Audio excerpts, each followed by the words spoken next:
The disappearing neighbor. Chapter 1.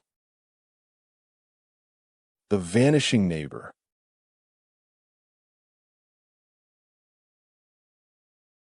I remember the day Mr. Johnson disappeared like it was yesterday.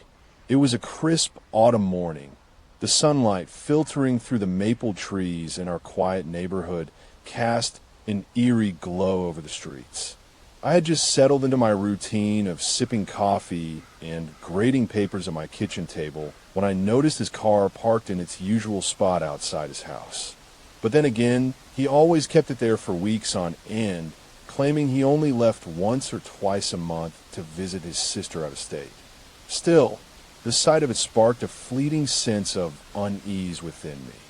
He was never late with his newspapers or mail pickups. Mr. Johnson was as punctual as an old clock. That's when I glanced out the window and saw him, standing in his backyard, carefully tending to his prized rose garden under the watchful gaze of his wooden rocking chair. A few days passed, and no sign of him. No neighbor spoke of it. No whispers at the local diner for weeks past. It was as if he had been erased from our lives. Rumors swirled like autumn leaves carried by the wind. He'd moved, left in the middle of the night to escape a troubled mind, or passed away quietly with his wife by his side. The latter seemed plausible. They were married over 40 years and still held hands when walking together down the street. Still, it wasn't him. There was something unsettling about this sudden silence. I tried shooing off my worries, telling myself neighbors came and went all the time. But with each passing day, the feeling of unease grew. His neatly trimmed lawn turned overgrown.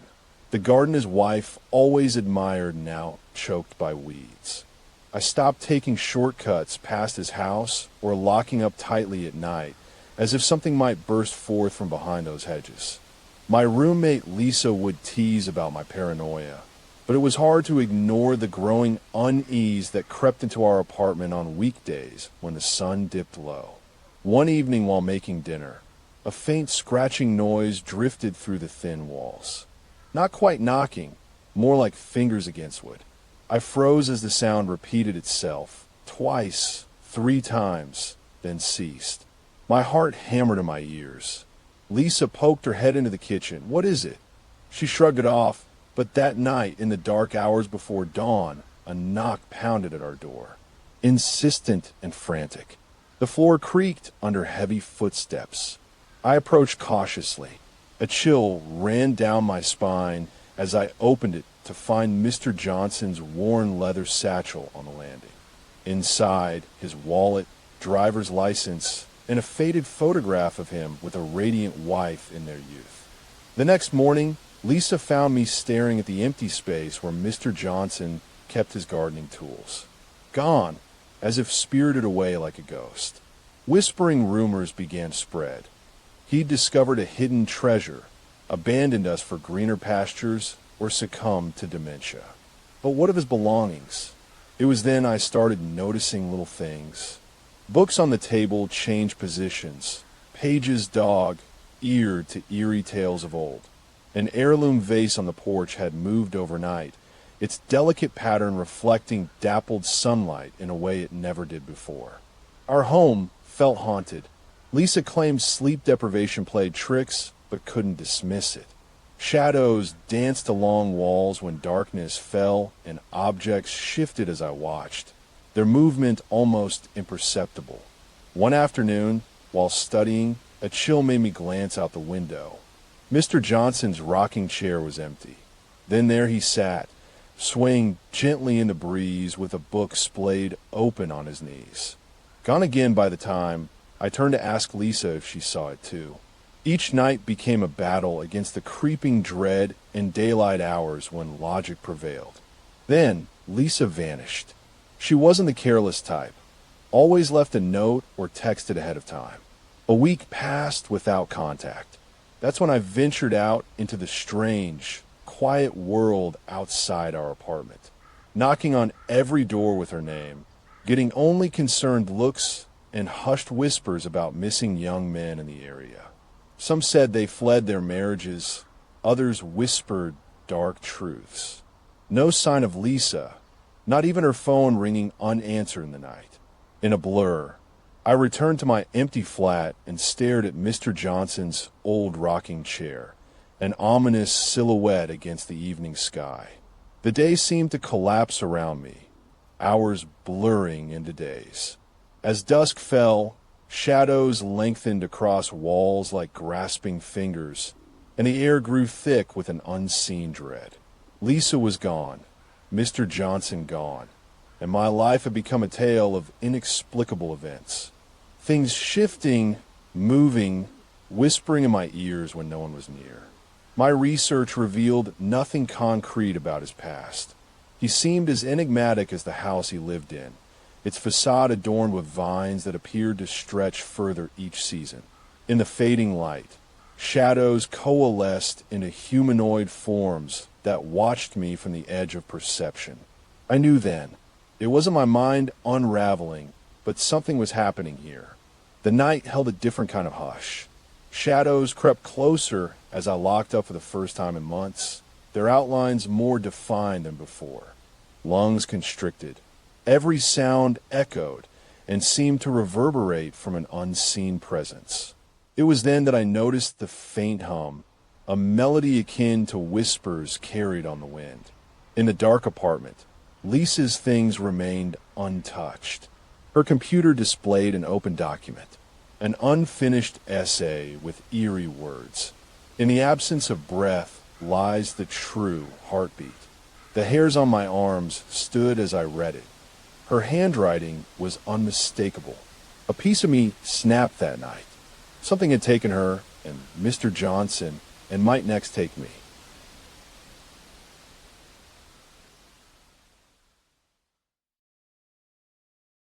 Chapter 2. The Uninvited Guest.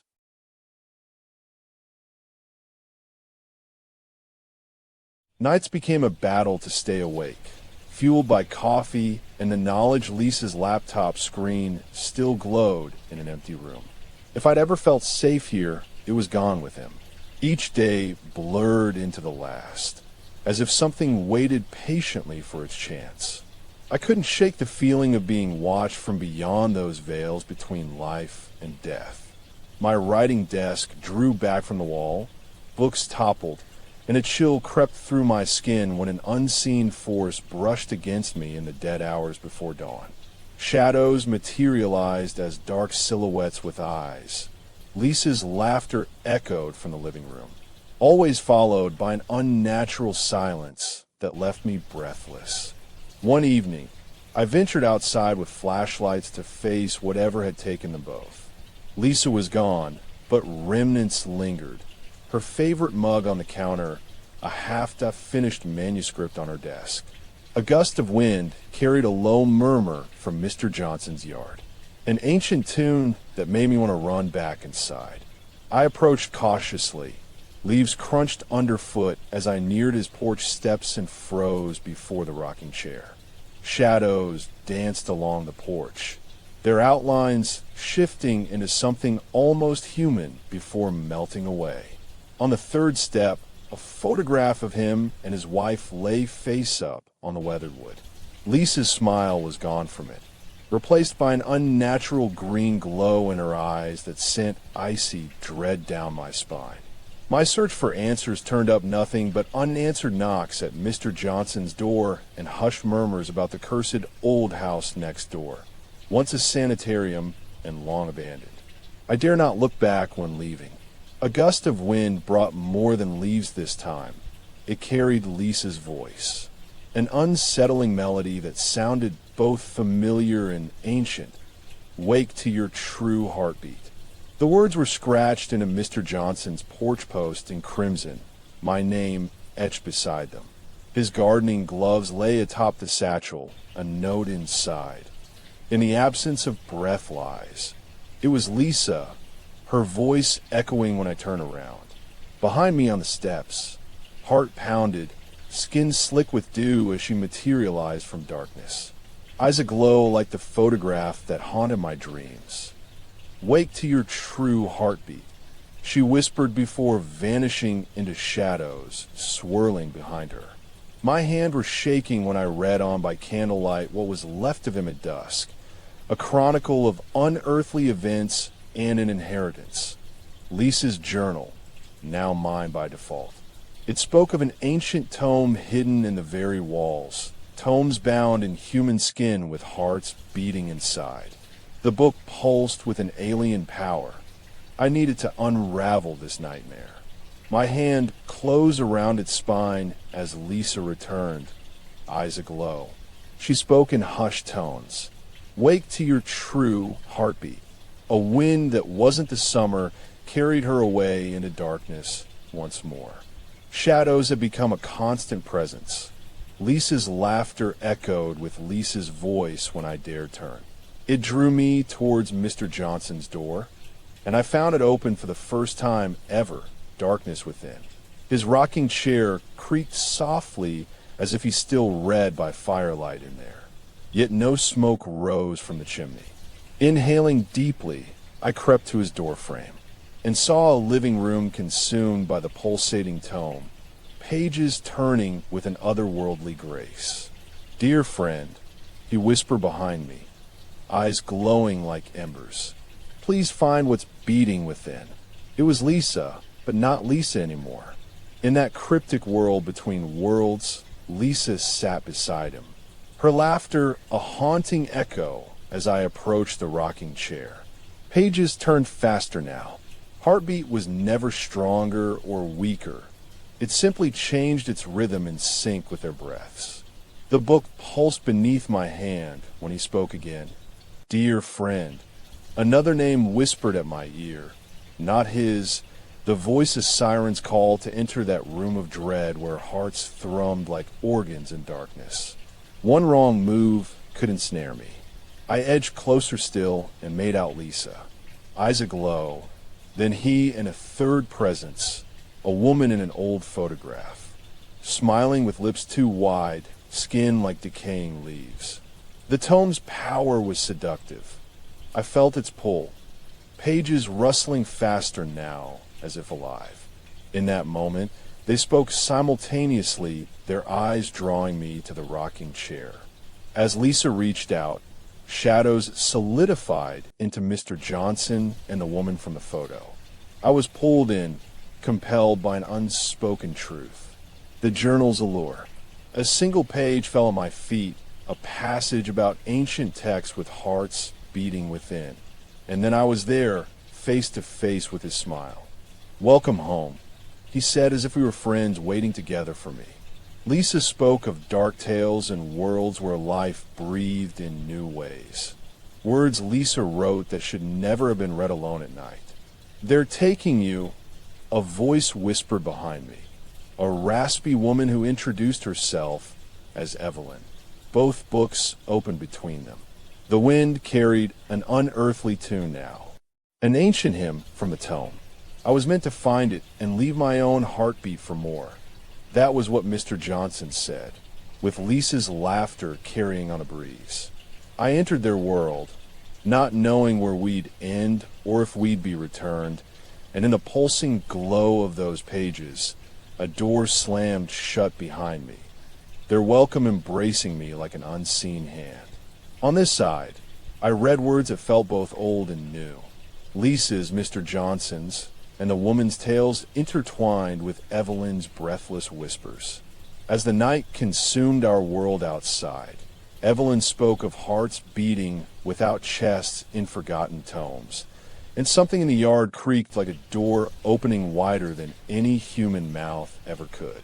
My pulse became their drum, heartbeat and incantation drawing me deeper into the shadows.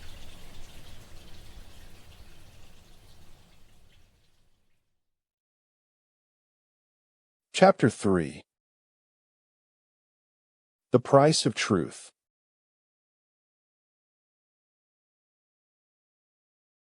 In a realm where light seemed to hold little sway, Evelyn spoke of the ledger. Lisa's heart within it, their hearts in those damned pages. I had to find my own and leave with them, or risk being consumed. It wasn't until I found the tome that Mr. Johnson placed an aged hand on mine. It was warm as blood, cool as stone, human, but not human. "The ledger of lost tales holds all our truths," he said. "I need to add a page. My own beating heart in a book of their making."